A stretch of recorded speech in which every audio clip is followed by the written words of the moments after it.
refer to a financial partner or a financial couple. But I want to be clear that this isn't just information that pertains to like the, cisgender heterosexual married couple.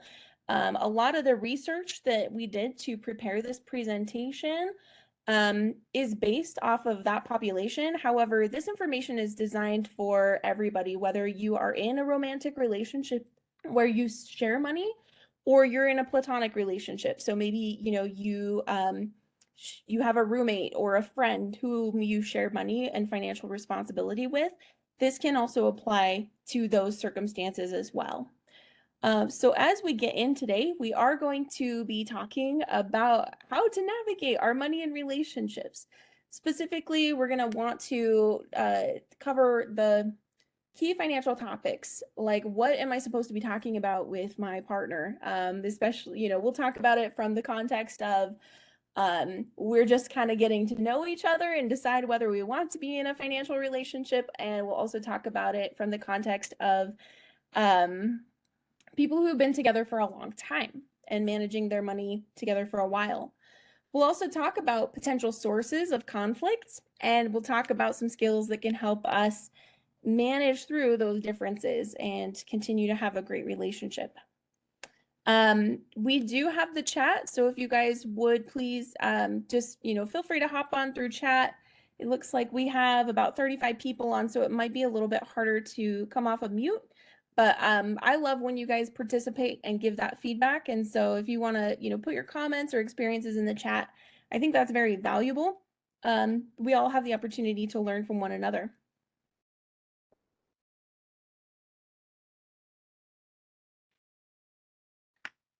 And bear with me, for some reason today, the air is very dry and I'm struggling. But let's go ahead and let's get into discussing those key financial topics.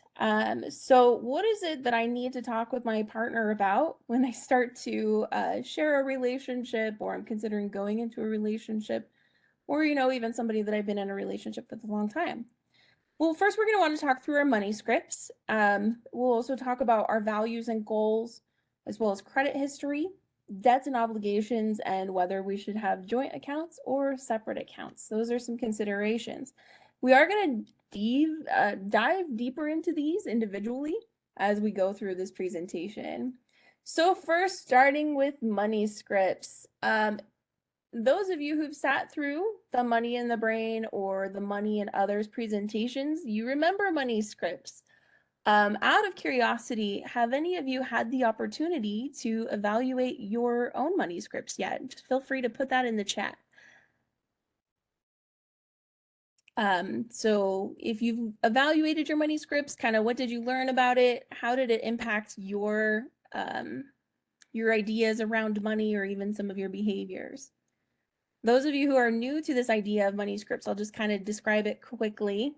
So a money script is essentially an attitude or a belief about money. We start to develop these well before we begin making decisions about our finances.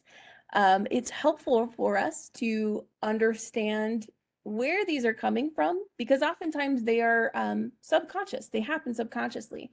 And they're usually influenced by the people who have raised us and also our own experiences. And so, for example, somebody may have a money script that they are bad at money because they can't stick to a budget. But if you give that person the right framework and the right support, they may actually find that they're really good at managing through a budget. They just didn't have the right things in place. Other examples of money scripts are things like credit cards are bad, and for some people, they can definitely cause more harm than do good. But for a lot of people, when they are used effectively, can be a really great tool to help them achieve their financial success. One of the things that's important for us to recognize as we're evaluating our relationships and starting to get to know somebody is what their money scripts are. We want to know because this can help us determine whether or not they would be a compatible financial partner for us. We can start to hear, what are the things that that they believe about their money, and how does that start to influence their financial behavior. The next thing we want to discuss is our values and goals. So remembering that in the why, what, and how model, which some of you are probably familiar with by now, we do base a lot of our behaviors off of those things that are important to us. Specifically looking at how can we leverage our money to become the people who we want to be. So when we look at our money and how we spend it, what we want to see is we want to see that those values are reflected in the way that we leverage our money, right? That means that we are using that money to become the people who we want to be. Now, when we're looking at a potential financial partner, we want to see how they're using their money. And you can see for people what their values are based on how they're leveraging their money. For example, somebody commented in here that my mom is a super saver and my dad is a therapy shopper. That's really interesting that you've kind of noticed those and how that influences your behavior. Thank you for sharing that, Kirsten. Um, Yep. And so, like, for example, in the case of the super saver, that individual might be, really focused on their individual security or making sure that they have the money for their long-term goals. While, like, a therapy shopper may perceive that, like, there's an opportunity to earn more money later, or this is something that they're doing to help them feel good. And as it's interesting because, money isn't always like the most fun topic to discuss on dates. But we tell people that it's a good thing to go through because sometimes what can happen is you get into a relationship with somebody and you really like them, and then you start to find out how they're using their money, and maybe that's when you might like, whoa, step back, right? If you find that you're already like kind of deep in with this person or maybe emotionally attached, it may be a little bit more difficult to navigate that circumstance, right?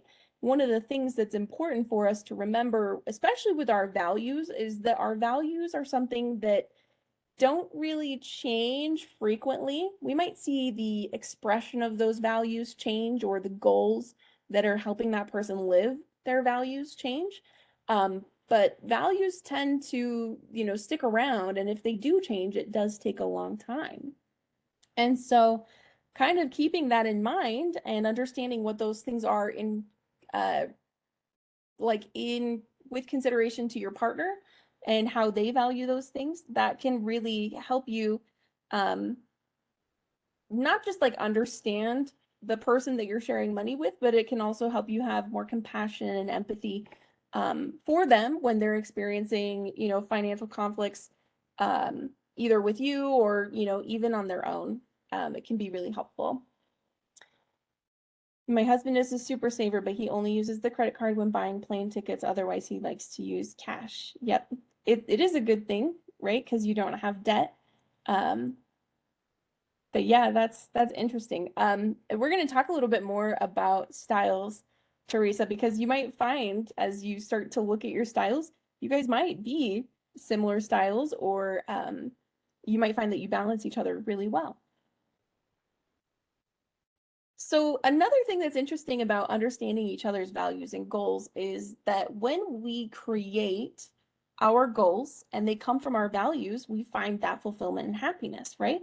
But shared goals, when we share them with somebody else, it can actually do beautiful things for our relationship. When we're achieving something together, we're experiencing those happiness hormones like serotonin and dopamine. And we can even experience some oxytocin. There's research that shows that achieving shared goals can improve our relationships.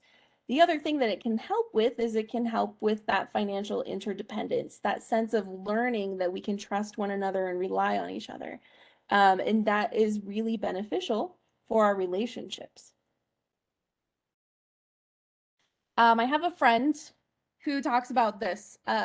When she was dating, she joked that on the second date, she would have conversations with people about their credit situation. She says she jokes about this, but I kind of think she really does. She comes off as that kind of person to me, which is fine, right? It's important for us to understand our partner's credit situation, especially if we are looking, if this becomes a romantic person. where we might eventually, you know, share some of these obligations, it's really important for us to understand what their credit situation looks like.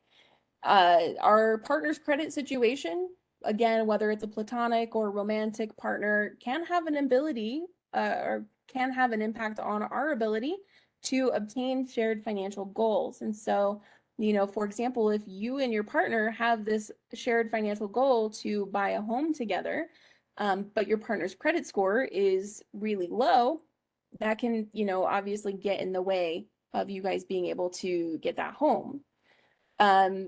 Credit is interesting because it is not necessarily a reflection of people's character, but it can be a reflection of financial behavior. When somebody is past due on their credit accounts, you can, you know, kind of there's usually one of two reasons why that's happening. The first one is usually either because of an inability to pay or an unwillingness to pay. And so if we can kind of dig deeper and understand the situation, we might learn more about that person. And again, that helps us determine whether or not that person is financially compatible for us.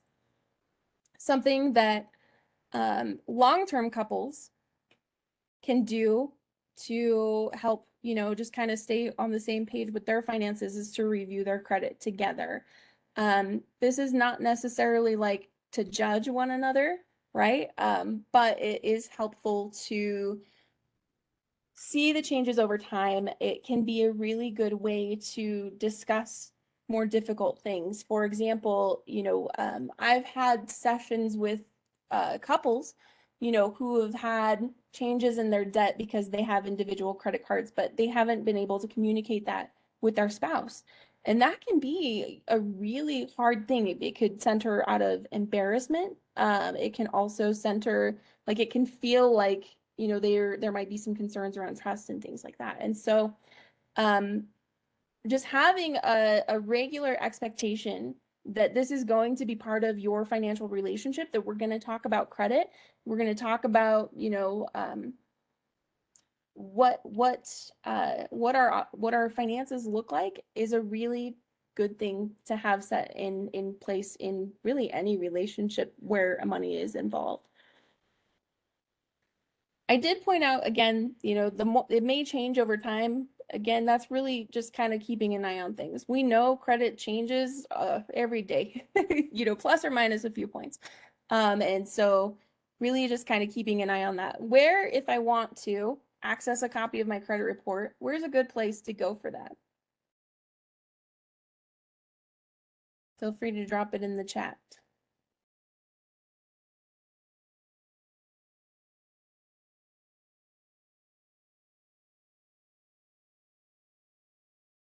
Does nobody know this answer of where to go get your credit report for free?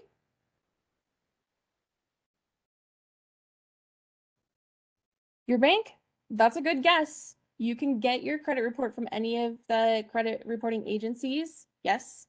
So Experian, Equifax, TransUnion all they can provide a copy for you. You can also use annualcreditreport.com. Credit Karma is another place where you can go and look at that. I believe okay, so I know with annualcreditreport.com, you can specify which copy of the credit report you're getting. And then same thing if you're going to the individual websites. With Credit Karma, as you review your credit report, you'll just want to look at the disclosure because it will tell you which credit report was pulled. That way, if you find anything that's unusual or unexpected, you can go back to that credit reporting agency and make those adjustments if they are needed. Okay, good. Yep, I love that you guys have these answers. Great job. About credit report, Amazon card comes from Chase. I got an email that because I don't spend a lot and I pay right away, I will have my credit reduced from 10,000 to 5,000. Yeah, there could be a reason for that, Teresa. It could have something to do with like the amount of credit that they have in order to lend to other customers. If you aren't consistently using that $10,000, even though you've done nothing wrong, they may choose to lower it because it makes it so that they can lend that money out to other people who would use it, which then helps them generate income. It also might be a means of reducing their exposure due to, what they may perceive as risk because of the economic changes. So there's a few reasons. When they do modify your line of credit, they are expected to send you a letter to help you understand why. If you don't have that, you can contact Chase and ask them to provide that explanation to you. Yep, good questions.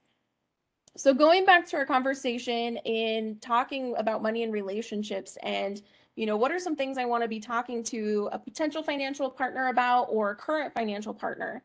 You want to get into this conversation about assets and obligations. So when I'm referring to assets and obligations, I'm talking about money and investments, monies and savings. Obligations might be things like taxes or child support. You'll want to understand what's going on with your financial partner's situation because those can have an impact on your financial goals.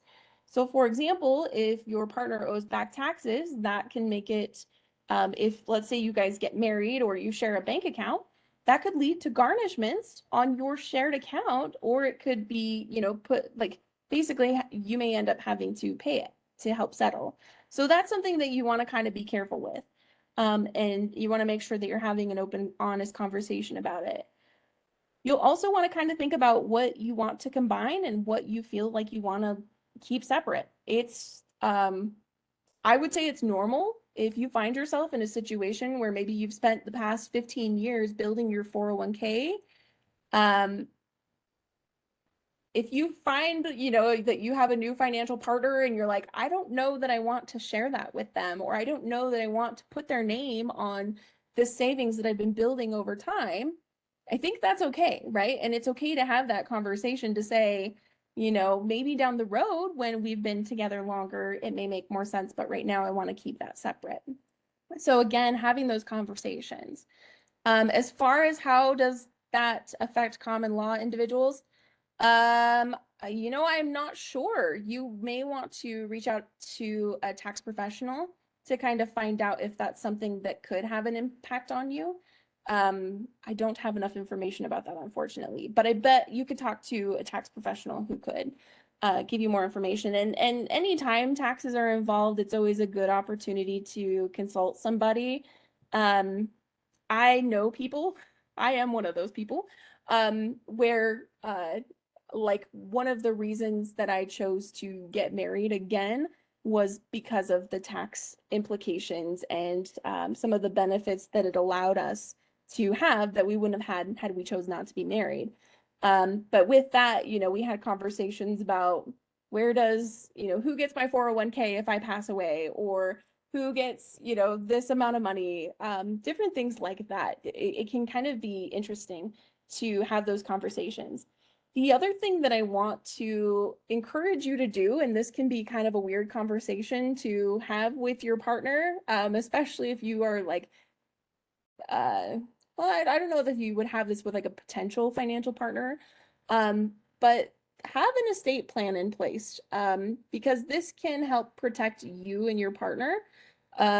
Should something happen to one of you where, you might be incapacitated or perhaps die. Now, I hope that that doesn't happen to any of us, but,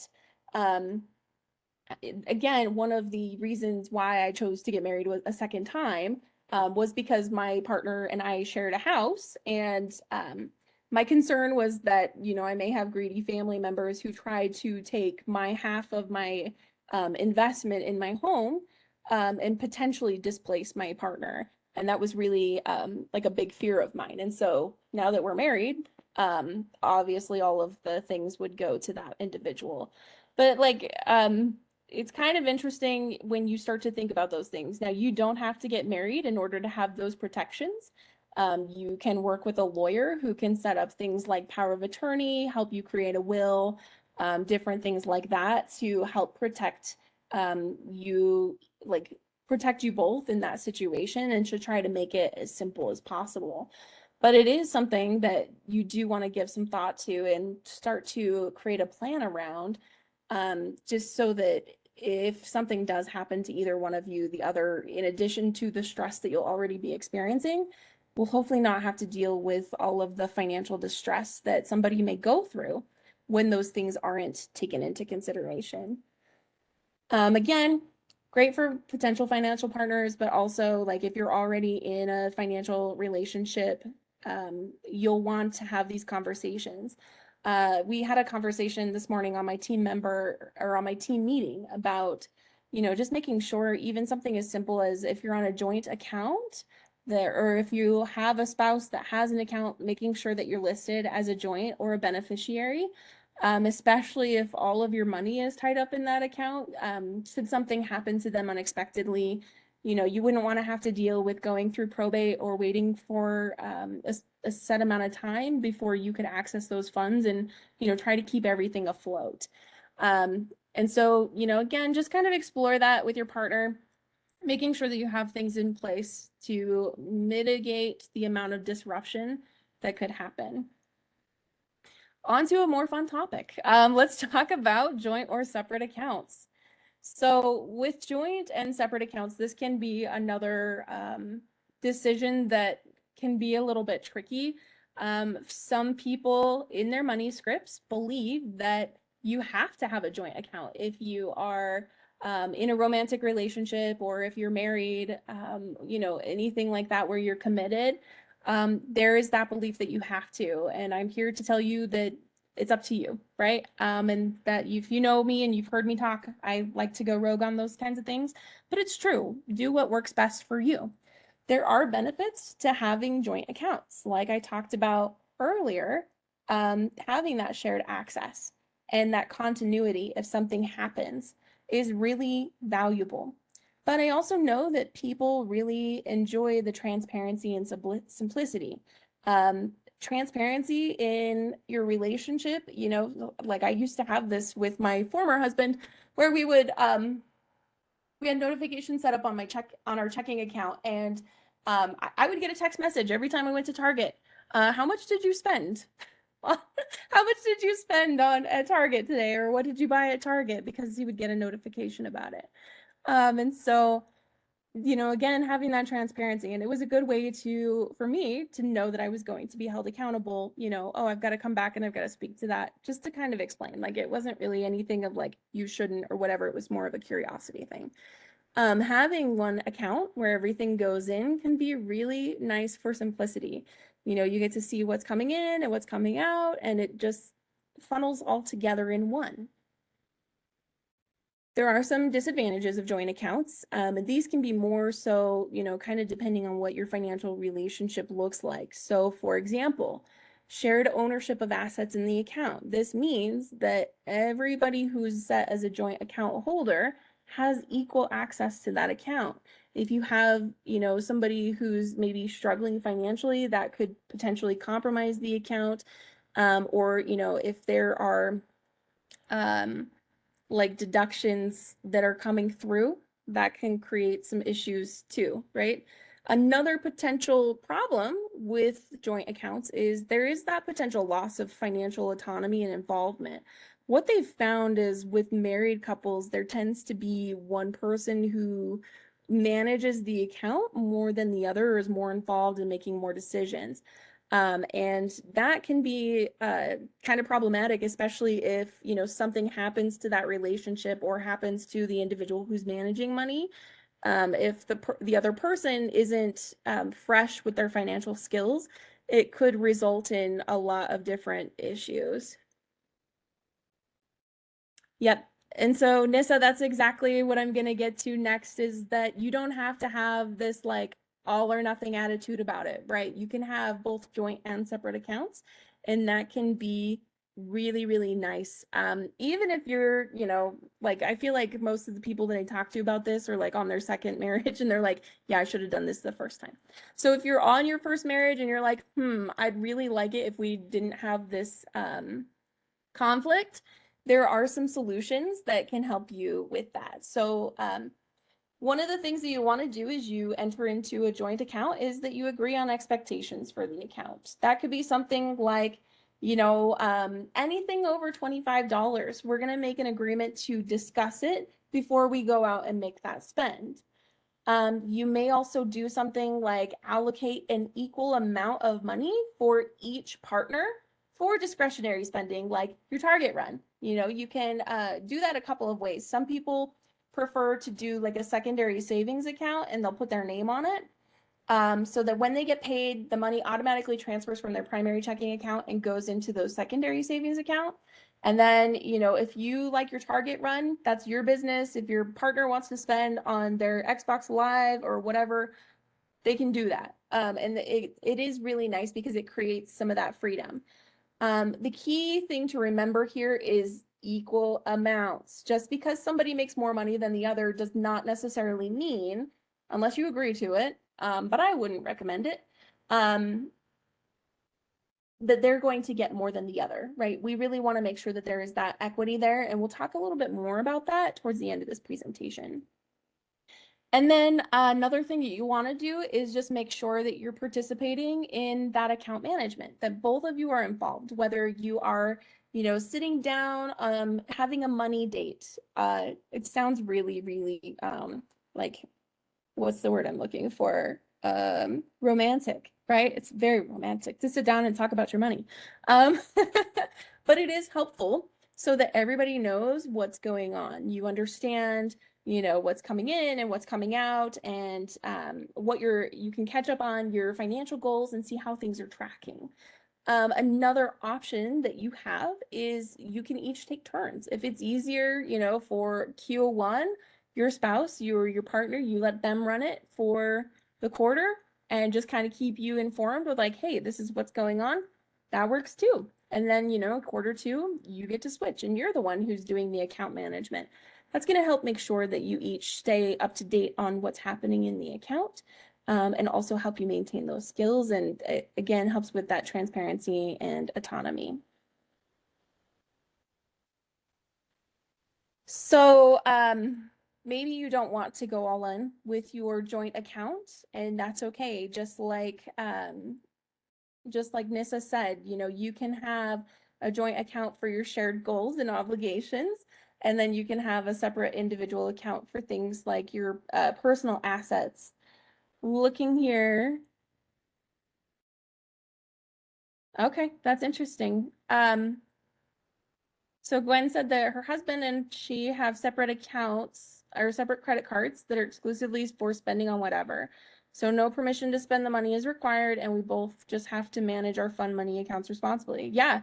On that note, I think if you're going to have that option, you just want to make sure that you are individual owners of your credit card, because you wouldn't want to be held liable for what your spouse does on their credit card, which is a common misconception. So people believe that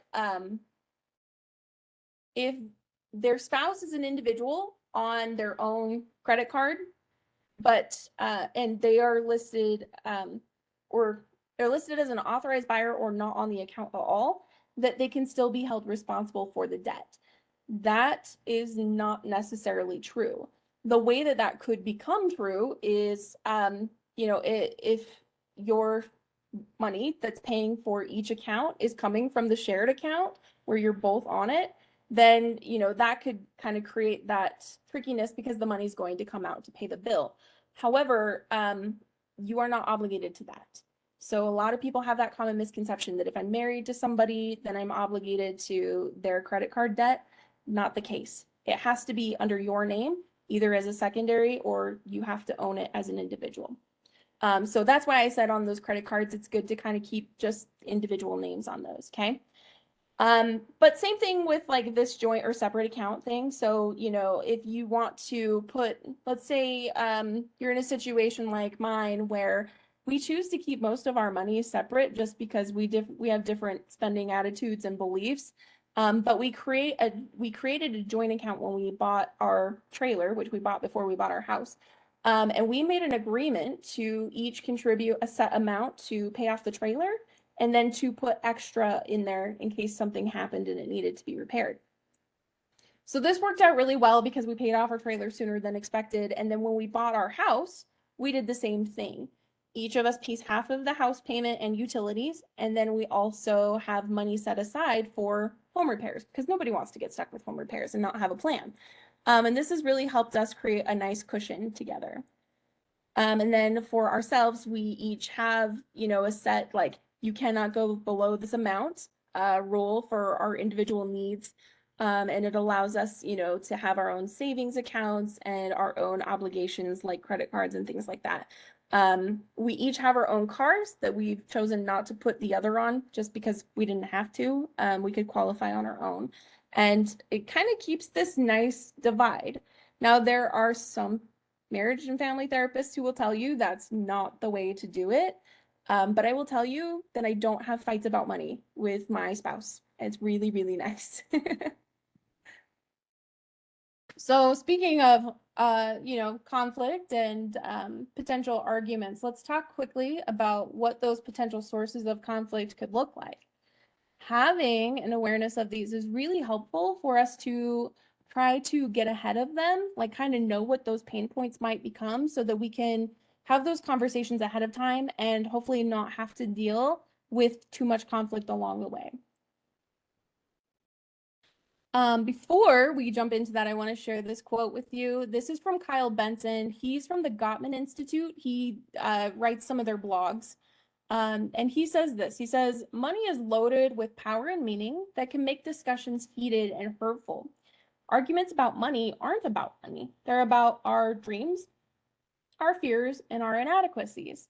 Now, those of you who were in the Money and Others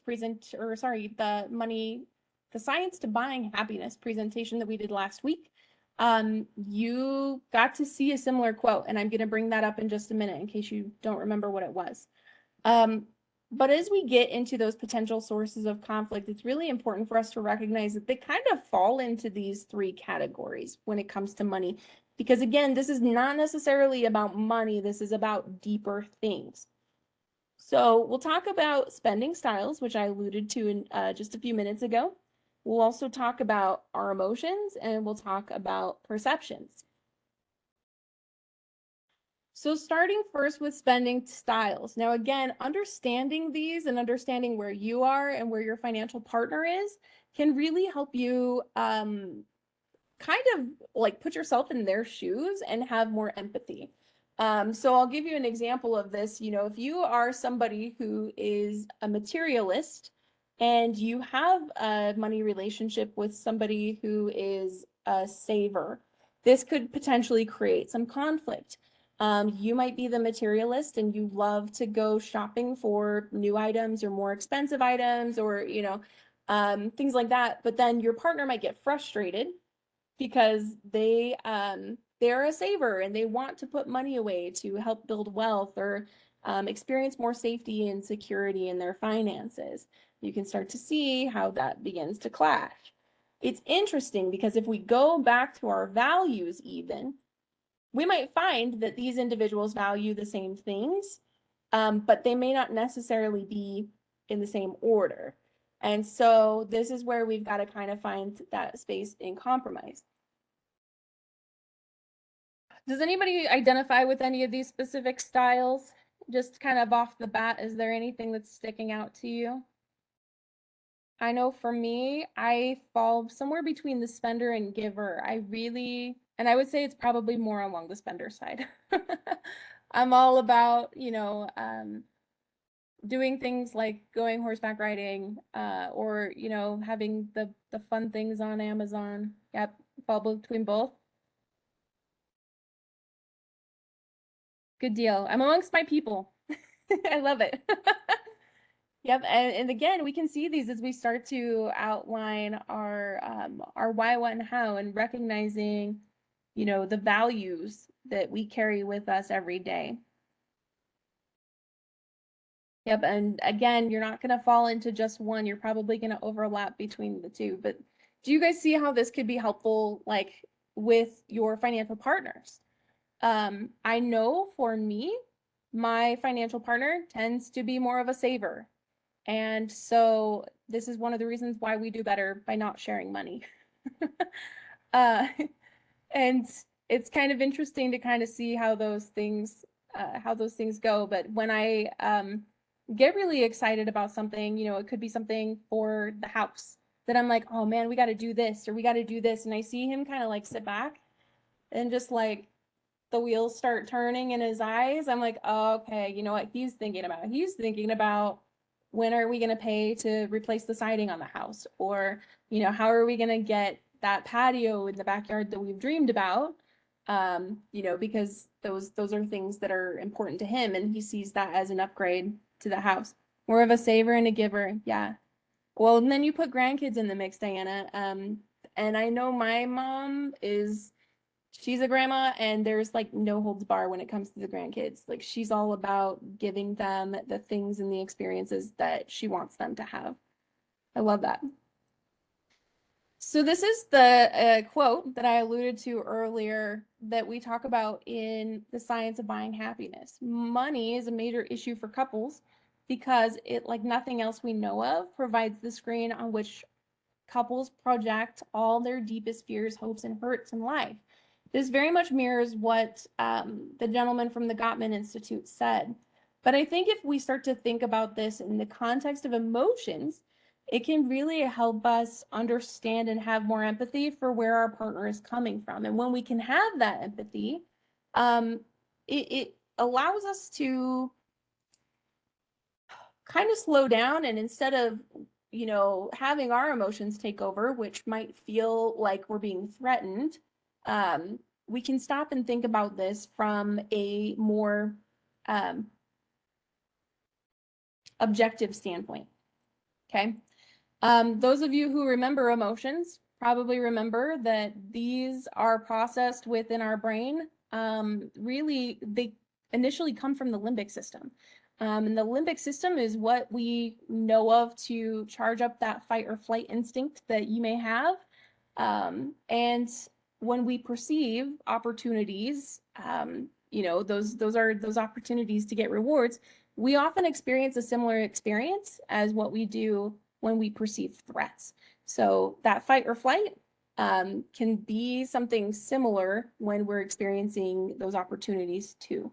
And we also want to be thinking about with our emotions, you know, the second part of that, which is really just the processing of it, which happens within the it's outside of the limbic system. And so it's like the prefrontal cortex is really responsible for the deep thinking that happens within our minds. You know, it's this processing and making sense of what we're feeling. Why am I feeling this way? What happened before I felt this way? And again, we can help our financial partners kind of navigate this too when we share this information with them. You'll also find that some of our financial coping behaviors are a result of our emotions. So we talked earlier about, you know, the individual who's a spender as their therapy. I know for me, I tend to do that. Like my retail therapy is walking through Lowe's. There's something about the smell of the wood that just soothes my soul and makes me feel good. But like knowing that I could do something in my house that makes it a little bit more comfortable or, you know, inviting, just it helps me feel better. And so, yeah, we all have these financial coping behaviors, and it's helpful for us to understand one another because it can also help us in those moments where we might feel inclined to make decisions that go against our financial goals. I'll give you an example of this. In my house, we have 7 kids. Or no, I wish we had 7 kids. That would be wild. We have 5 kids. There are 7 of us in our family, not including our animals. And there was a night when I forgot to thaw chicken so that we could eat dinner. And I went to the fridge and realized that it wasn't in there. And I got mad because I realized it was going to take an hour and a half to prepare everything, you know, to thaw the meat and then actually cook and eat and clean up. And I was just not having it that night. Like I was not going to be able to work out and I was going to have to just rush along and I didn't want to spend my time that way.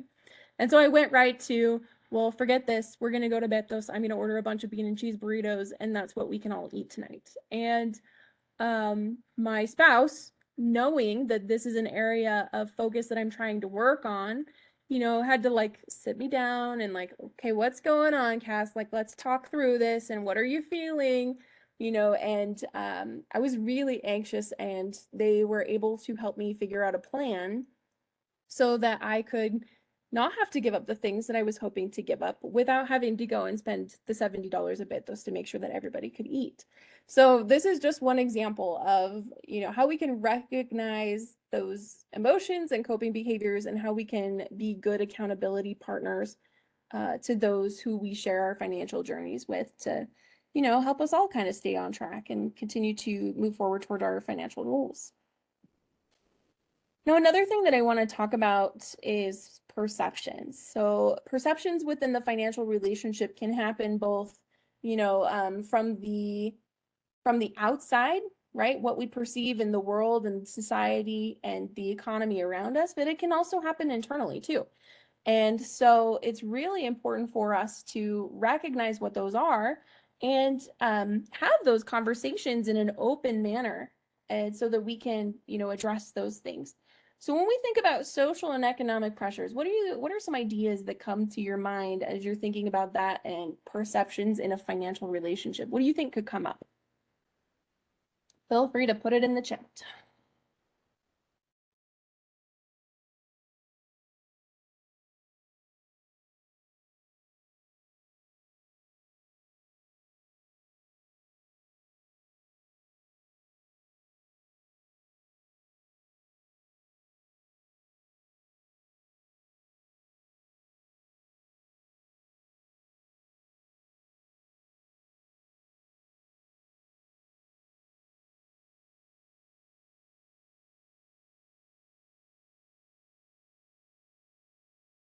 Surprise medical bills. Yeah, that could absolutely be something that happens. Yep.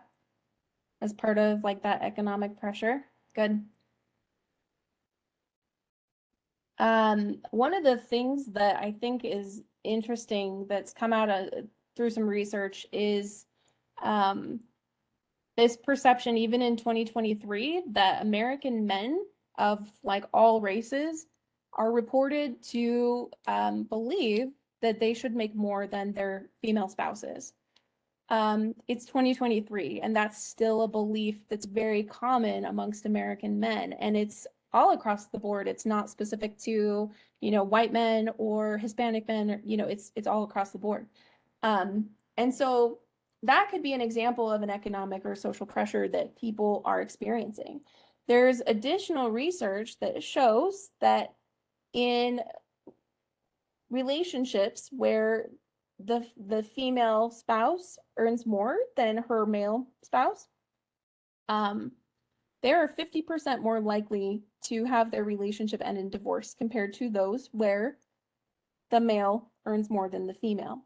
So I think that that's interesting. That can be a perception because it seems that, maybe not every man, but many men here in the United States believe that they should still be the breadwinners for their family. So that could create some stress there. There's also this social pressure um, to maybe compete with friends or neighbors, right? And it's usually closely tied to the individual who has the closer relationship with that person. And so, if it's, a couple and they have their friends down the street who just upgraded their RV, for example, if the male spouses are really good friends, um, they may feel like this, like, oh, I've got this pressure now to go upgrade my RV while the female spouse may not care, kind of thing. Just an example, not saying that's what happens, but yep, you guys are starting to see, yeah, how this could be the case, right? There's this idea that women should still be in the home instead of working out in the community. And so that can also kind of lead to some of that frustration or pressure as well. I love that you've called out that your dad is okay with your mom making more money. That happened in my family too. And my dad was like, this is great. Like, let her go on and, keep earning the money. And so, yeah, if you know somebody in that space, like that's really, really great. And if you're still working through that, that's okay too. it's okay to kind of explore again, just like our money scripts. Where is that coming from? And what does it mean to me if, my female partner or spouse is earning more than me? To me, that's awesome. Yeah, good. So another perception that can come up is this ability to access and spend money. This one is really interesting. Again, this is coming more from, like, it can happen because of our money scripts, but it's not so much that social and economic pressure as it is like between the people who are in that relationship. And so what you might find is, if there's an individual who's working in the home, they may feel like they don't get to choose how the money is spent, or they may not get to spend money, as much money as their partner does, because they feel like they're not contributing as much to the financial partnership. I have news for you. That perception is not necessarily, well, might surprise you. Okay, what we've learned from that. But another thing that can also come up is this capacity to make financial decisions, again, within the relationship. And oftentimes what's happening is there's usually somebody who's kind of taking hold on it, and then the other feels like they have to ask for permission to spend, either out of fear of messing up the financial plan, or just they feel like they don't have the ability to do so. So it's really important as you're having these conversations, to kind of check in with your partner. How are you feeling about this? If you are somebody you owns mostly your own accounts, but but you're sharing one with, a financial partner, how do we feel about this? Who has that, like, who has the ability to make those decisions, or how do we make sure we make those decisions together? Um, Keeping that open communication and setting those expectations, again, before the problems arise, can be a really great way to help manage these perceptions so that they don't get out of control, or, create other issues within the relationship like frustration and resentment. Really quick, talking about perception, right? And this is where that communication is key. It's important for us to remember that perception is not reality. It's one's experience of reality. And so if you are somebody who's being confronted because your partner has a financial perception, it's important for you to have compassion and empathy, and listen to them, okay? We know that the more that someone does to understand all of the facts that are related to an experience, um, so let me clarify, right? Perception is not necessarily reality, but it's an experience, right? And so it's important for us to understand the experience that that person is having. If we can be empathetic and understanding of the other person's perceived experience, that can help us really get to the reality part of it, to help us understand more and kind of close that gap. The reality, we're using that word a lot here. Whatever somebody is experiencing, whether you agree with it or not, or whether it's true or not, the experience is real and it's valid. And it's important for us as partners to make sure that we have communicated to our counterpart that we hear them and that we understand them, and that we want to, make that work and kind of close that gap, whatever they might be experiencing. I will not go out of scope anymore on that. That kind of like zooms into some of this, like, this is where marriage and family therapists come in, right? And this kind of exits my scope. But it's really important for us to recognize that. So next we're going to talk about how do we address the differences that come up in our relationship? Because even if you have all of these conversations all the way up into your relationship and you do everything that Cass tells you, you're probably going to run into some conflict at some point. It's just the way that it is, because relationships involve more than one person, and people are different from one another, even if their values closely align, or they do similar behaviors. They're two individual people, right? And so how do we deal with that?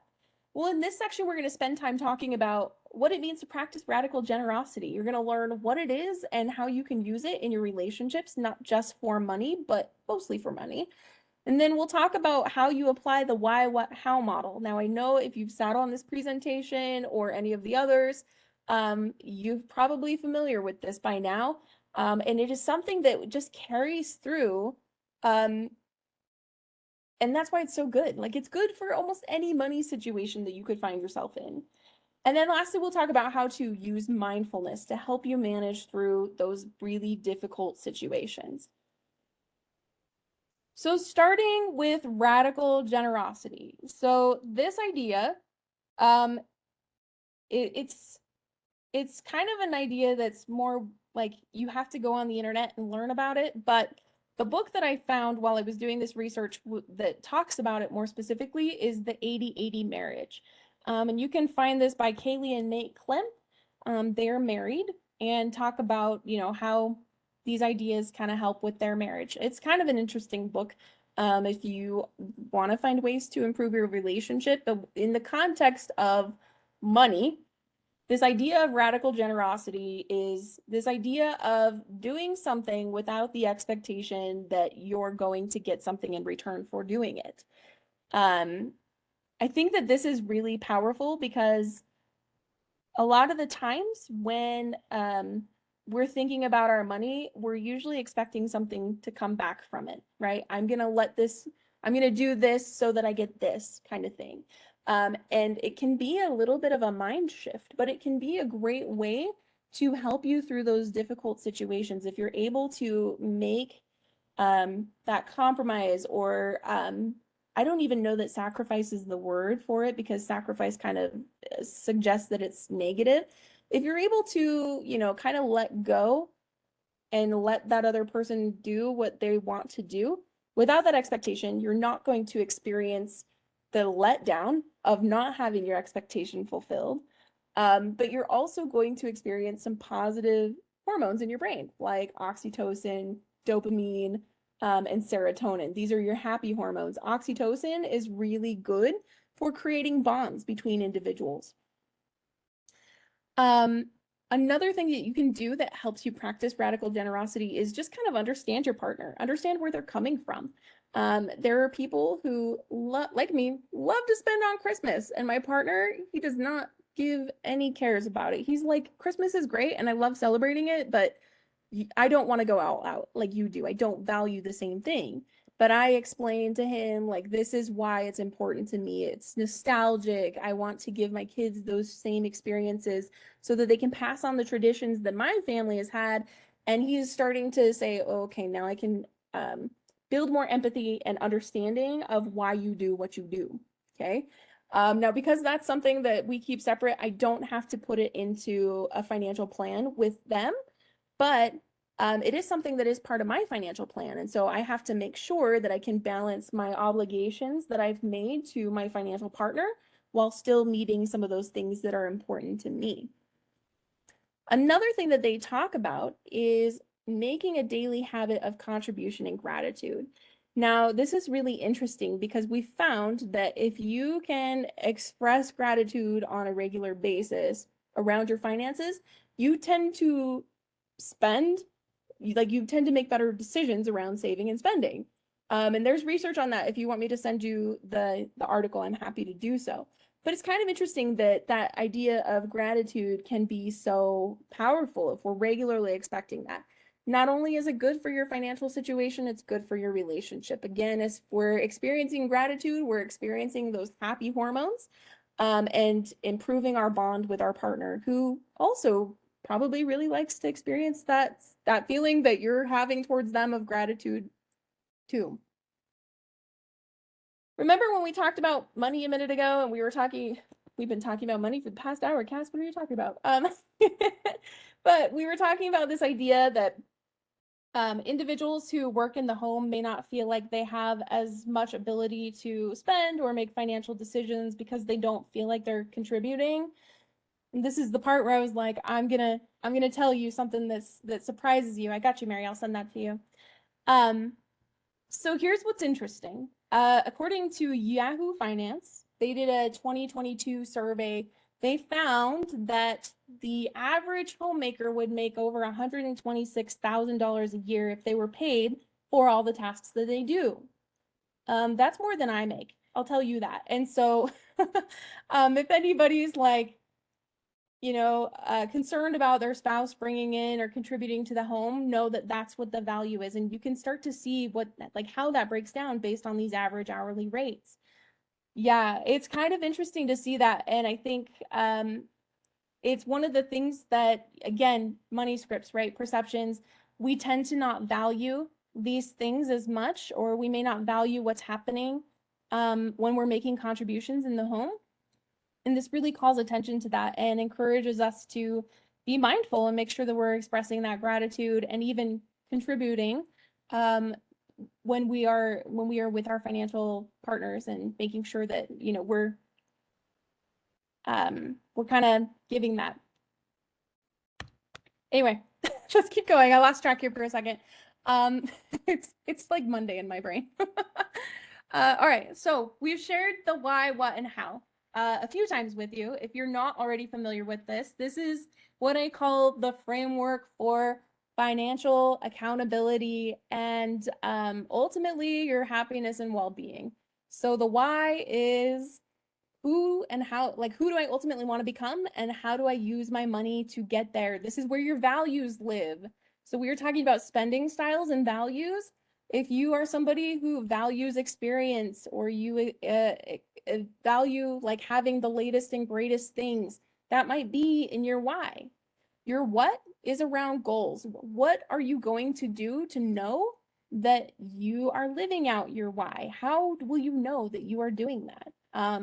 And that is, so things like your goals. And then finally, your how is what are the tasks and priorities that you are going to need to complete in order to achieve your goals, which are listed in your what. So when we're talking about the why, what, and how does that apply to my financial relationships, here's how we can start to use that information. You want to think about each person's why. What are your values? Who do you ultimately want to become? Now, what you'll find most likely is that your values align. You might find that there are maybe some differences, or what you perceive as a way to live out your value looks a little bit different from what your partner feels is their way to live it out.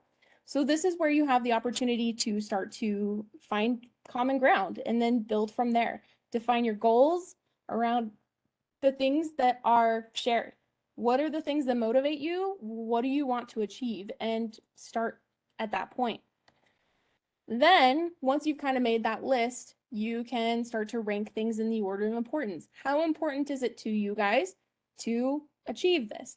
When do you want to achieve it?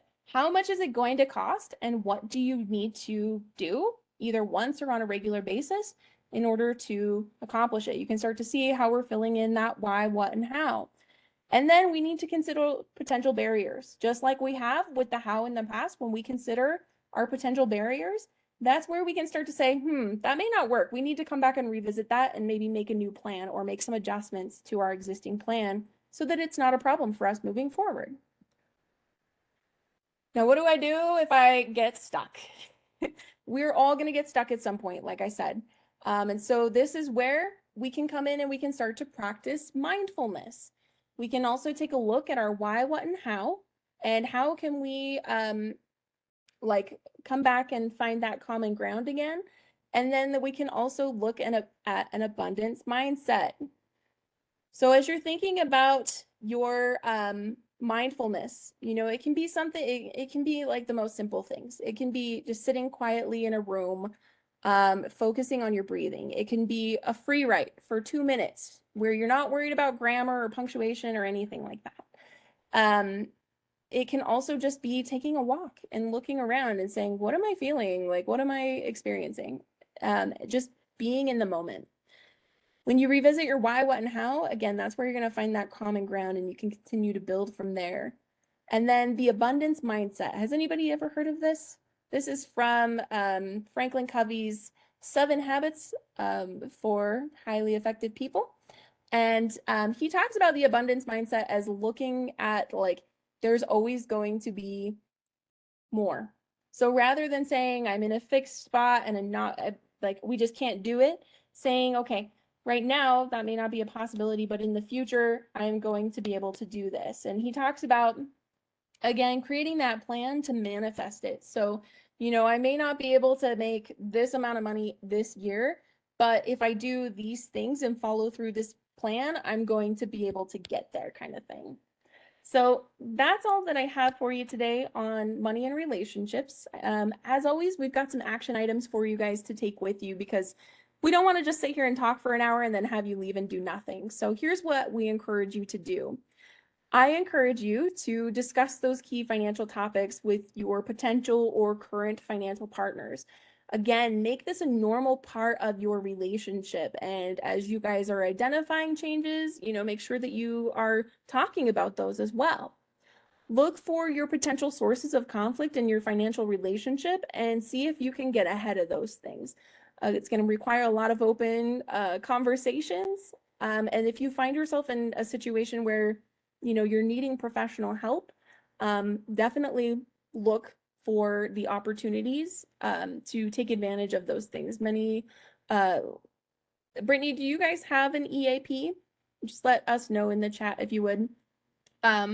If you guys don't, maybe see if your financial partners have access to an EAP. This can be a great place to begin to talk about money or at least get a referral so that you can have these conversations with a financial social worker if you're feeling like that's out of scope for a financial coach. Again, remember this idea of mindfulness and radical generosity. These are principles that can be applied outside of your financial relationships. And then we have that why, what, and how worksheet.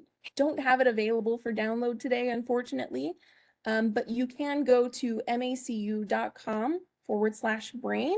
And at the bottom of that, we have the breakdown of the why, what, and how, and you can create your own using a piece of paper. So that's it for me today. If you do want some more resources, you can go to macu.com/guide. There we have a lot of different things. You even have the option to meet with a financial coach. So awesome. You do have access to an EAP service. So if you find yourself needing to talk to somebody, on a more professional level, you can do that. Anyway, that's all that I have for you. If you guys are wanting to meet with a coach, you're more than welcome to schedule to meet with me. Otherwise, I want to thank you for your time and thanks for being on today. Thanks so much, Cass. I included that survey link again towards the bottom if everyone will make sure that they sign in. And then we will stick around in case anyone has questions. Hey, Cass, someone asked if you'd be willing to go back to the action slide for a minute. Yeah, you bet. Thanks. Oh dear. Here I go, clicking on buttons.